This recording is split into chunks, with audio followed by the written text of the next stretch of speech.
So hello all my dear students, I hope you all are doing good. मैं उम्मीद करता हूं आप सब लोग बहुत ही बढ़िया होंगे और आप लोगों की पढ़ाई भी बहुत अच्छे से चल रही होगी। तो आज मैं आप लोगों के लिए एक बहुत इंपॉर्टेंट सेशन लेकर आया हूं, जिसके बारे में मैंने कुछ दिन पहले आपको बोला भी था कि एक बहुत ही इंपॉर्टेंट सेशन मैं आप लोगों के लिए लाने वाला हूं। वो ये है कि आप अपने अगले 4.5 महीने जो बचे हुए एग्जाम के लिए उसको आप कैसे प्लान करोगे। ठीक है, अज्यूमिंग दैट कि आपका एग्जाम 1 मई 2024 से शुरू होने वाला है। तो अगर आपका एग्जाम 1 मई 2024 से शुरू होता है तो आपको अगले 4.5 महीने किस तरीके से पढ़ाई करनी चाहिए। आपको पहली बार जब सब्जेक्ट को पढ़ रहे हो तो कितना समय देना चाहिए, कौन से सब्जेक्ट को कितना समय लगता है और देना चाहिए। पहले बार पूरी तरीके से एक बार पूरा सिलेबस आपका कैसे पढ़ के हो जाना चाहिए, कब तक हो जाना चाहिए। उसके बाद आपको दूसरे बार उसका रिवीजन कैसे शुरू करना चाहिए, उसके बाद उसका तीसरे बार रिवीजन कैसे शुरू करना चाहिए। सेल्फ पेस्ड पेपर के लिए क्या करोगे, इंटीग्रेटेड बिजनेस सोल्यूशन पेपर के लिए क्या करोगे। इन सब सवालों के जो एक गुत्थी है हमारे जीवन में, उसको सॉल्व करने के लिए हमने ये सेशन लाया। ठीक है, मैं I will try to keep it, मैं इसे शॉर्ट एंड स्वीट रखना चाहूंगा, बहुत ज्यादा लंबा खींचना नहीं चाहूंगा। मैं आप लोगों के साथ ये फाइल भी शेयर कर दूंगा टेलीग्राम के ऊपर। आप नीचे से टेलीग्राम का चैनल का लिंक ज्वाइन कर लेना, टेलीग्राम चैनल, वहां पर आपको उसका लिंक भी मिल जाएगा, जहां पर ये फाइल मैं आप लोगों के साथ शेयर कर दूंगा। बिलीव मी, मैं हमेशा ये मानता हूं कि आप कितनी भी पढ़ाई कर लो, कुछ भी कर लो, कितनी भी मेहनत कर लो, अगर आपके पास प्रॉपर प्लानिंग नहीं होगी, प्रॉपर गाइडेंस नहीं होगा, तो आप सीए में क्या कहीं पर भी कुछ भी नहीं कर पाओगे। ठीक है, स्पेशली सीए में तो बहुत ज्यादा जरूरी। ठीक है, सिलेबस इतना ज्यादा वास्ट है और आपके पास समय इतना कम होता है, उतने कम समय में आपको बहुत सारी चीजें पढ़नी है। आपको पता होना चाहिए कौन से सब्जेक्ट को कितना समय लगना चाहिए। उससे ज्यादा समय दोगे तो आप अननेसेसरली अपना दूसरे सब्जेक्ट के ऊपर कॉम्प्रोमाइज करोगे। ये सारी चीजें आपको पता होनी चाहिए। और हमारे सिलेबस के अंदर एक बहुत बड़ा, हमारे कोर्स के अंदर एक बहुत बड़ा दुख भी है जीवन का कि हम इंडिविजुअल सब्जेक्ट में पास होकर भी फेल हो जाते हैं। तो हमको एग्रीगेट भी करना जरूरी है। ठीक है, वो भी इंपॉर्टेंट है, इसलिए हमको हर एक सब्जेक्ट पे इक्वल इंपॉर्टेंस देना जरूरी है। हम एक आध सब्जेक्ट पे ज्यादा इंपॉर्टेंस देंगे, एक पे कम देंगे, तो उससे काम नहीं चल पाता। ठीक है, सो देयरफॉर ये सेशन बहुत ज्यादा इंपॉर्टेंट है कि how to plan for May 2024 exam CA final. आप कैसे प्लान करोगे। ठीक है, सबसे पहला सवाल स्टूडेंट के दिमाग में आएगा, क्या 4.5 महीने का जो पीरियड है, क्या ये सफिशिएंट इनफ है एग्जाम को अप्रोच करने के लिए? क्या ये सफिशिएंट इनफ है पूरा सिलेबस अच्छे से पढ़ के रिवाइज करके जाने के लिए? क्या ये सफिशिएंट इनफ है अपने आप में कॉन्फिडेंस लेने के लिए? मैं ये कहना चाहता हूं ये एब्सोल्युटली इनफ है, एब्सोल्युटली इनफ है। अगर आपका अप्रोच सही है, एटीट्यूड सही है, तो ये सिर्फ पास होने के लिए इनफ नहीं है, ये रैंक लाने के लिए भी इनफ है। अगर अभी तक भी आपने कोई भी पढ़ाई नहीं की है सीए फाइनल की, और अगर कल से शुरू करते हो या 15 तारीख से शुरू करते हो इस महीने की, तो भी ये सफिशिएंट समय है अगर आप अपने आप को ठीक तरीके से प्लान करते हो, जिसके बारे में मैं अभी आपको बताने वाला हूं। ठीक है, so don't worry, you have not miss the bus. आपने बस नहीं छोड़ी है, आपसे बस मिस नहीं हुई है। डोंट वरी, अभी भी आप रेस में हो, आप रेस से बाहर नहीं निकले हो, चिंता मत करो। ठीक है, बहुत समय अभी भी। यहां पर हम लोग एक अजम्पशन ले रहे हैं कि आपका एग्जाम 1 मई से शुरू होने वाला है, 1 मई 2024। देखो, high chances are there that your exams will get postpone to May end और जून फर्स्ट वीक। 99% चांसेस तो यही लग रहा है, लेकिन इंस्टीट्यूट कभी ये बात बोलेगा नहीं खुलकर। इंस्टीट्यूट ये बात बोलेगा नहीं, इंस्टीट्यूट अपनी बात पे अड़ा रहेगा कि 1 मई से ही एग्जाम है, 1 मई से ही एग्जाम है, 1 मई से ही एग्जाम है।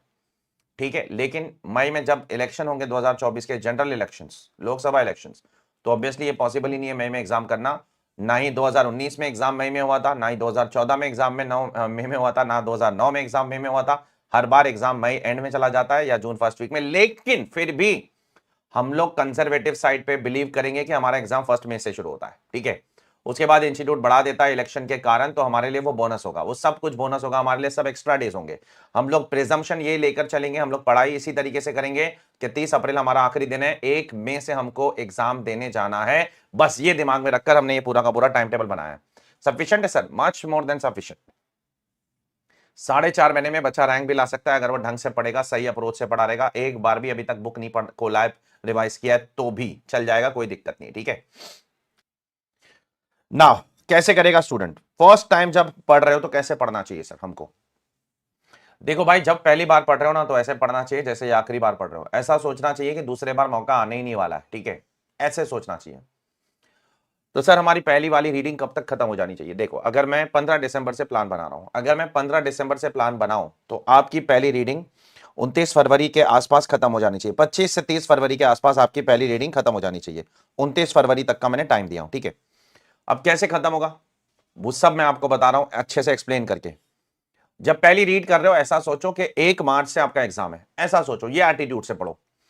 ऐसा सोचो कि ये सब्जेक्ट अगर आज पढ़ रहा हूं, ये टॉपिक अगर आज पढ़ रहा हूं, ये प्रोफेशन अगर आज पढ़ रहा हूं, ये सब अगर आज कर रहा हूं, तो इसका मौका अब वापस से मिलने ही नहीं वाला एग्जाम तक मुझे। ये डायरेक्ट एग्जाम के दिन ही अभी पढ़ने मिलेगा। ये एटीट्यूड से आपको रिवाइज करना है, ये एटीट्यूड से आपको पढ़ना है रोज सुबह उठ के। ये एटीट्यूड पहले अंदर बना लो अपने, ठीक है। नहीं तो क्या होता है पता है, जनरली स्टूडेंट्स के दिमाग में रहता है, अरे यार ये तो अभी कंटाला आ रहा है, तो इसको नेक्स्ट रिवीजन के टाइम पे कर लूंगा मैं। अभी ये प्रोविजन बहुत बोर हो रहा है, तो रिवीजन के टाइम पे कर लूंगा। मुझे आप लोग कमेंट करके बताओ ये होता है कि नहीं होता, नीचे कमेंट करके बताओ आप लोग कि पहली बार रीड कर रहे हो कोई चैप्टर और उसमें कोई प्रोविजन थोड़ा सा भी अभी अड़ंगा बना रहा है, थोड़ा सा भी डिफिकल्ट लग रहा है, तो कंटाल आ जाता है इंसान को, आलस आ जाता है और वो बोलता है अभी छोड़ यार, अभी ये नेक्स्ट रीड के टाइम इसको पढ़ लूंगा। फिर नेक्स्ट रीड के टाइम पे नहीं होता है वो, फिर वो छूट जाता है, फिर वो एग्जाम में आ जाता है और फिर बाद में बैंड बज जाती है। वो नहीं होना चाहिए। पहली बार पढ़ रहे हो ऐसा पढ़ो कि बस ये पहली और आखिरी बार पढ़ रहे हो, बस ये एटीट्यूड से पढ़ना है, सबसे पहली चीज।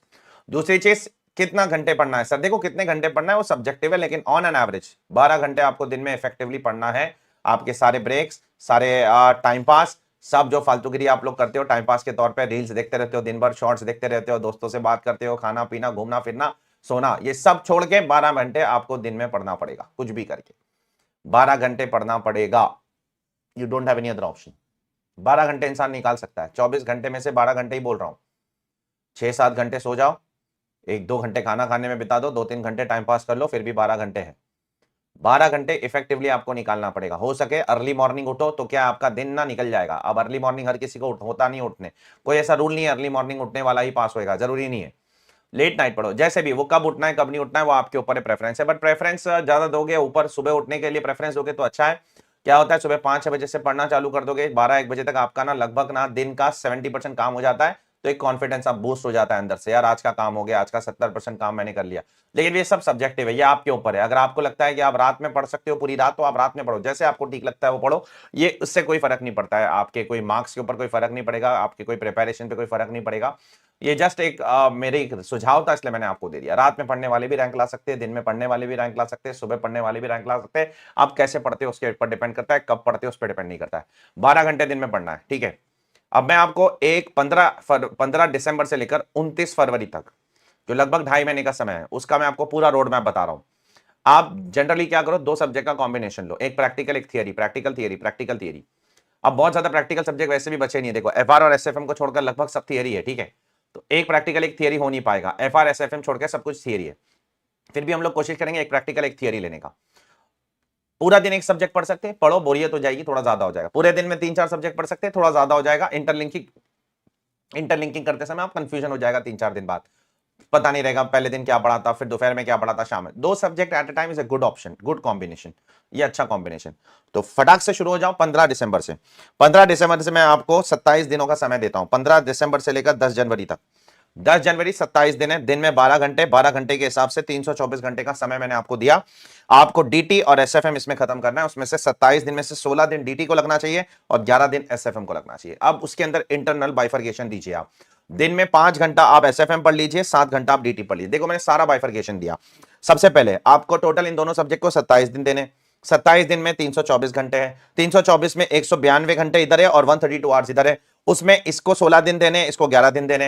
अब दिन के अंदर भी 12 घंटे, तो क्या करो, 5 घंटे आप एसएफएम कर लो, 7 घंटे डीटी कर लो, ठीक है। हो सके तो सुबह, पहले सुबह के टाइम पे डीटी पढ़ के खत्म कर दो, क्योंकि थियरी है। जो भी सब्जेक्ट आपको ज्यादा अच्छा लगता है वो शाम के लिए रखो, जो सब्जेक्ट आपको ज्यादा बोर होता है वो सुबह के लिए रखो। हमेशा ये एटीट्यूड रखो, तो क्या उससे क्या हो जाएगा कि शाम में वैसे भी आप थक जाओगे, तो जो अच्छा लगता है वो पढ़ने के लिए थोड़ी तो एनर्जी बचेगी।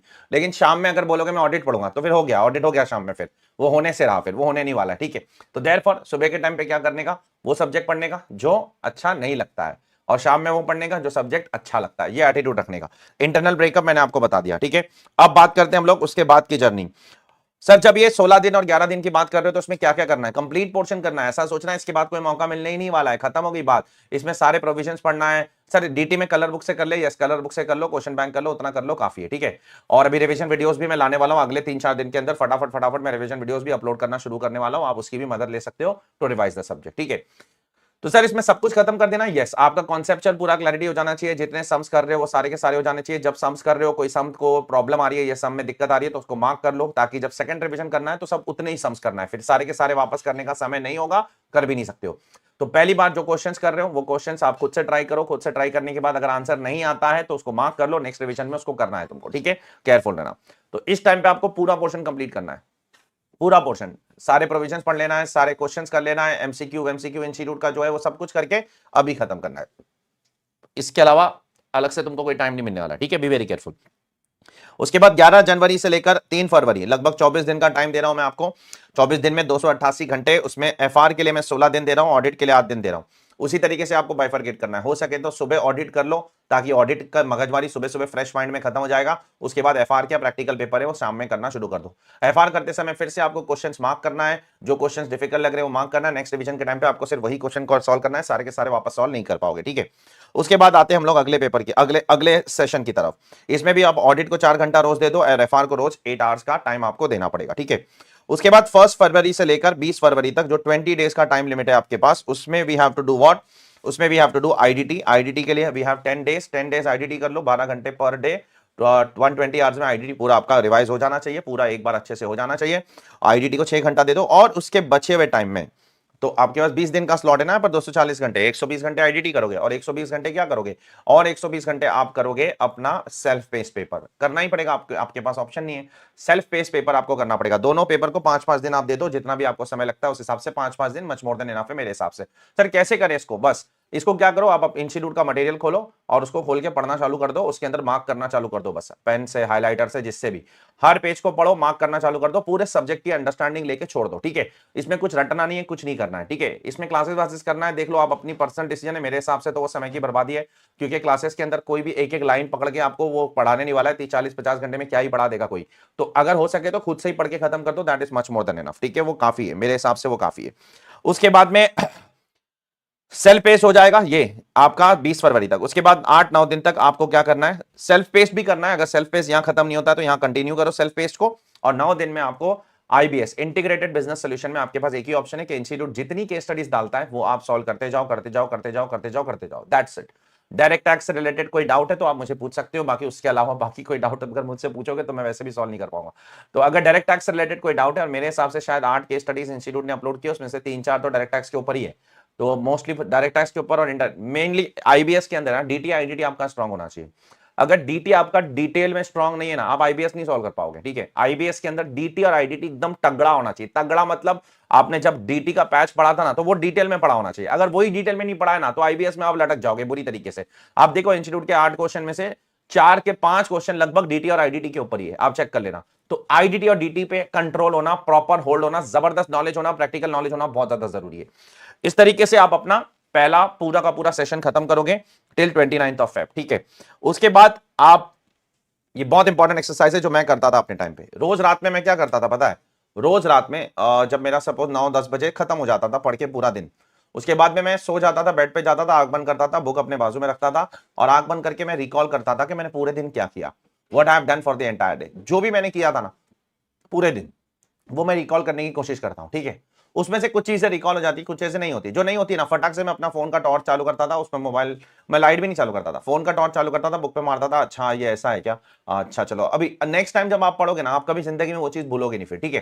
तो ये एक्सरसाइज आपको ऑल डे करना है, all 30 days a month, for all 4.5 months. जितना हो सकता है ये एक्सरसाइज करना। रोज जो पढ़ोगे ना वो रात में आपको रिकॉल करना है आधे घंटे के अंदर, प्लीज, ये बहुत जरूरी है, स्पेशली थियरी पेपर्स के अंदर। प्रैक्टिकल पेपर में तो चलो ठीक है, इतना ज्यादा जरूरत नहीं पड़ेगा, लेकिन अभी आपका ज्यादा से ज्यादा सिलेबस तो थियरी हो गया। डीटी बोलो, आईडीटी बोलो, लॉ बोलो, ये सब तो थियरी, एफआर एसएफएम को छोड़कर बाकी सब तो थियरी हो गया ऑलमोस्ट, ठीक है। तो आपको ये एक्सरसाइज जरूर करना है, ठीक है। तो ये कैसे करना है मैंने आपको बता दिया, ये मैं करता था, इससे मुझे बहुत फायदा हुआ। मेरा पूरा का पूरा इनडायरेक्ट टैक्स, डायरेक्ट टैक्स पूरा दिमाग के अंदर रट गया था मेरे को, ये करने से, ये एक्सरसाइज करने से मैंने पूरा का पूरा रट्टा मार लिया था, ठीक है। अब बढ़ते हम लोग अपने पहले रिवीजन पे। यहां तक मैं उम्मीद करता हूं आप लोगों का एक बार पढ़ के पूरा हो गया होगा। अब हम लोग अपना पहला रिवीजन करेंगे, पूरा मार्च का महीना हम लोग रिवीजन करने वाले, ठीक है, पूरा मार्च। अब मैं नंबर ऑफ आवर्स बढ़ा दूंगा, आपको 13 से 14 घंटे दिन में पढ़ना पड़ेगा, ठीक है। 12 घंटे पढ़ो, 1-2 घंटा रिवीजन करो, और बचे हुए टाइम पे आप 12 घंटे पढ़ो, 1 घंटा रिवीजन करो, ठीक है। आग बंद करने वाला रिवीजन, ठीक है। 12 घंटे पढ़ो, 1 घंटा आग बंद करने वाला रिवीजन, और उसके बचे हुए 1 घंटे में आप जो आरटीपीज एमसीक्यूज आ जाएंगे इंस्टीट्यूट के, वो सब करना शुरू कर देना, क्योंकि उसके लिए भी तो टाइम अलग से निकालना पड़ेगा ना आपको। आधा 1 घंटा तो निकालना, दिन में आधा घंटा भी निकाल लोगे तो काफी है, ठीक है। तो आप 11 घंटा पढ़ो, चलो 12 नहीं तो 11 घंटा पढ़ो। 1 घंटा आप रिवाइज कर लो, और 1 घंटा आप क्या करो, आरटीपीज जो आएंगे इंस्टीट्यूट के एमसीक्यूज आएंगे वो सॉल्व करना शुरू कर देना, ठीक है। अब कैसे करना है सर, अब कितना टाइम लगेगा सर, अब आपको टाइम को सब्सटेंशियली घटाना पड़ेगा। अब अपना वही एटीट्यूड है ना, देखो जो आप क्लास के अंदर इतने घंटे पढ़ते हो एफआर, आप 200, 200, 300, 400 घंटे पढ़ते हो एफआर, वो आपको एग्जाम के दिन 2 दिन के अंदर रिवाइज करना है। चलो एफआर में तो फिर भी पहला पेपर है तो आपके पास बहुत टाइम होता है। एसएफएम आप 200 200 250 250 300 300 घंटे पढ़ते हो, आपको एग्जाम के दिन 1.5 डेज में रिवाइज करना है। तो आपको श्रिंक कैसे करोगे, आप श्रिंक कैसे करोगे टाइम लिमिट, वही तो सबसे इंपॉर्टेंट आर्ट है, कला है। वो कला आ गई तो आप सीए बन गए, और क्या, कौन सी बड़ी बात है फिर। तो देयरफॉर आपने देखो पहले रीड में डीटी कितना समय लगाया था, 16 दिन। अब आपके पास 16 दिन नहीं, अब आपको 7 दिन में डीटी को खत्म करना है, 7 दिन में निपटाना है।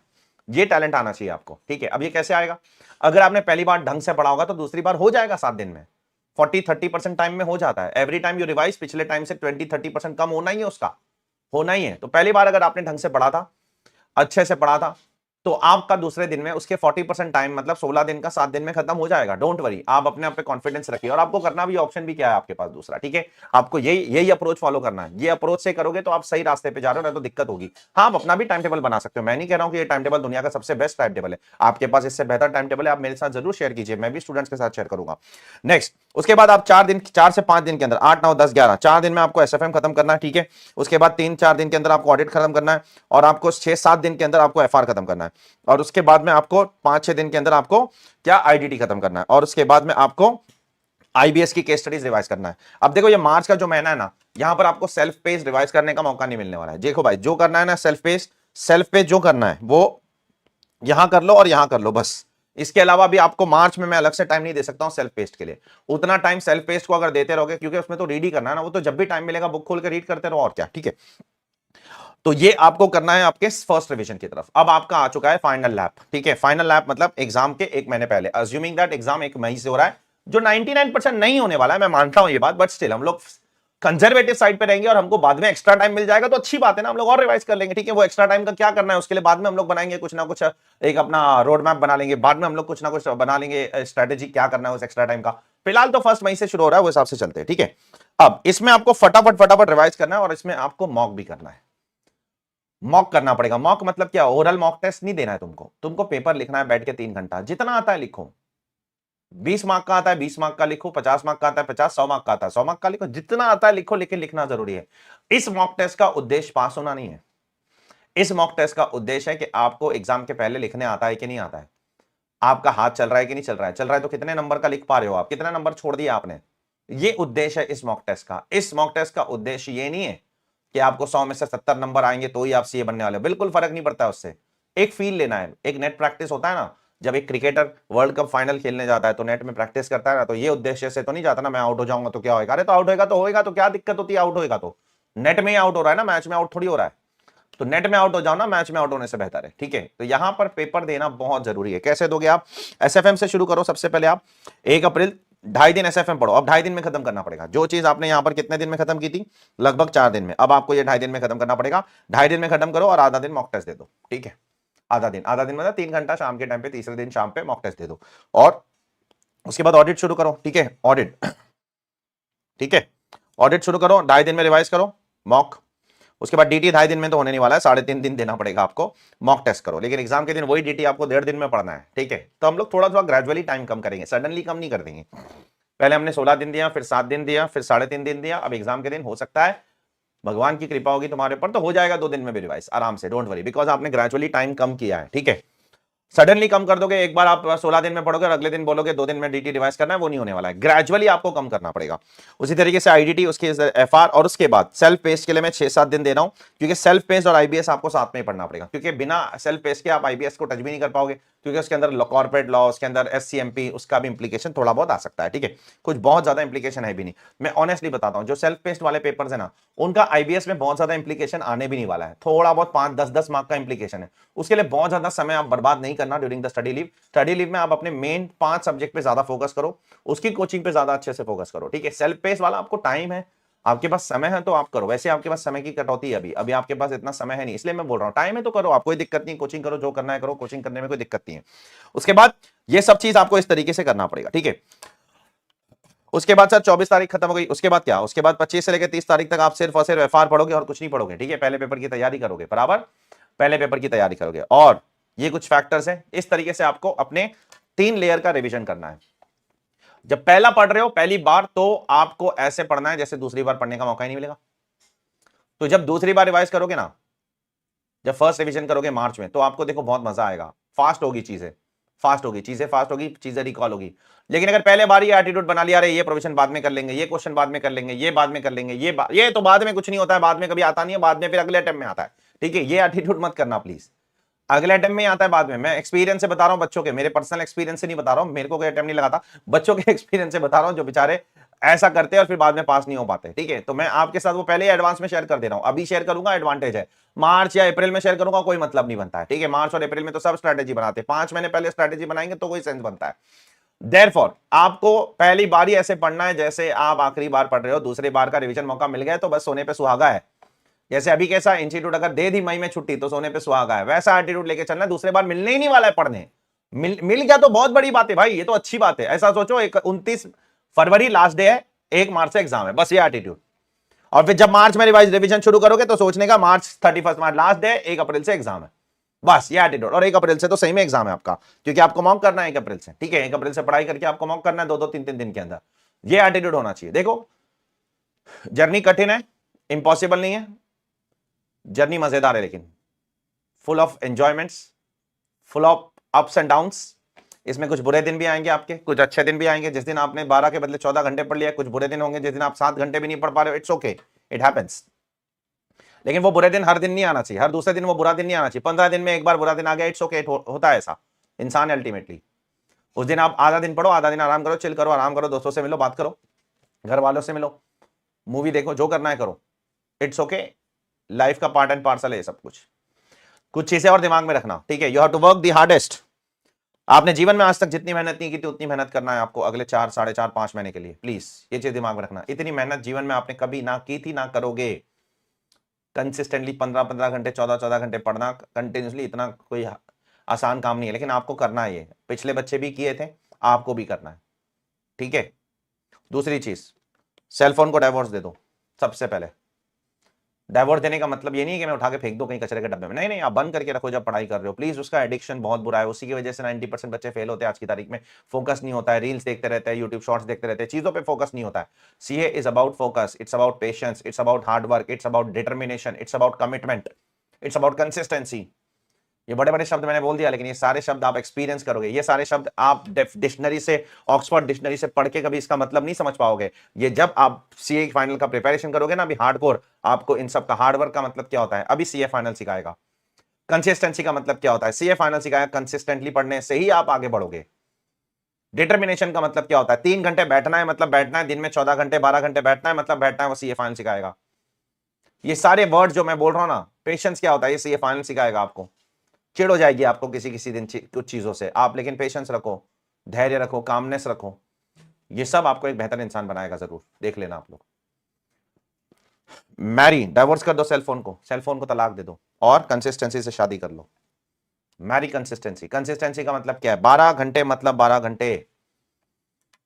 खाना नहीं खाऊंगा, पानी नहीं पीऊंगा, यहां से वहां नहीं देखूंगा, सोऊंगा नहीं, 12 घंटे पढ़ूंगा नहीं जब तक।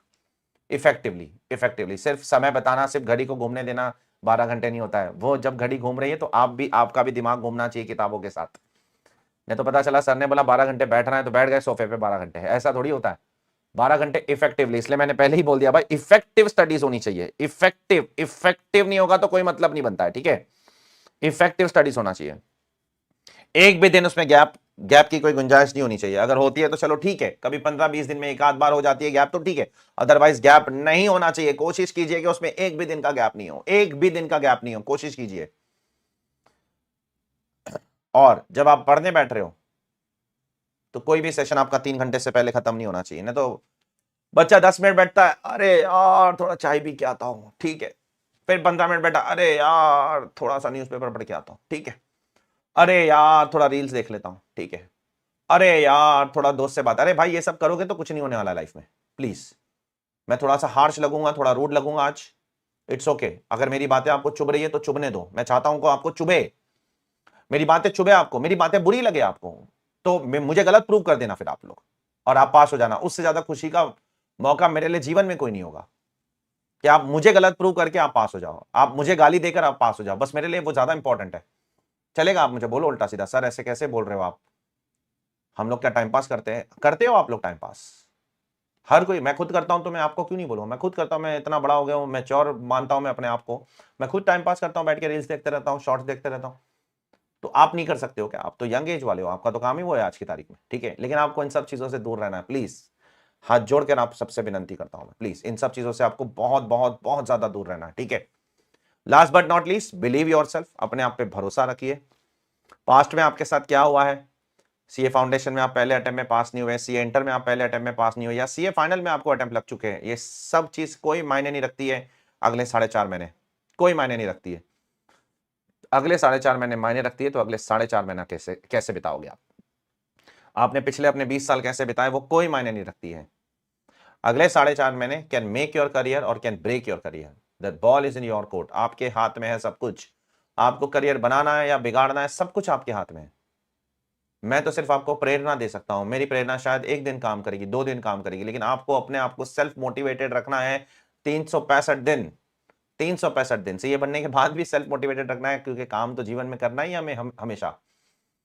लेकिन अभी कम से कम आपको मई तक सेल्फ मोटिवेटेड रहना ही पड़ेगा।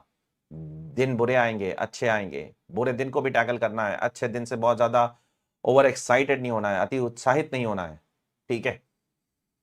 So that's it from my side. मैं उम्मीद करता हूं आप लोगों को ये वीडियो काम आया होगा, आप लोगों को मैं थोड़ा बहुत प्लानिंग का एक दिशा बताया होगा मैंने आप लोगों को, और आप लोगों में एक प्रेरणा जगाया होगा कि अगले महीने कुछ महीने आपको बहुत मेहनत करनी है, पढ़ाई करनी। आप ज़्यादा से ज़्यादा दोस्तों के साथ इस वीडियो को शेयर कीजिए प्लीज़, ठीक है। और बहुत ही जल्द अगले 2-3 दिनों के अंदर से ही मैं रिविजन वीडियोस डालना शुरू कर दूंगा आप लोगों के मई 24 और नवंबर 2024 एग्जाम्स वालों के लिए, ठीक है। Till then take care all of you, ध्यान रखो सब लोग अपना, बाय।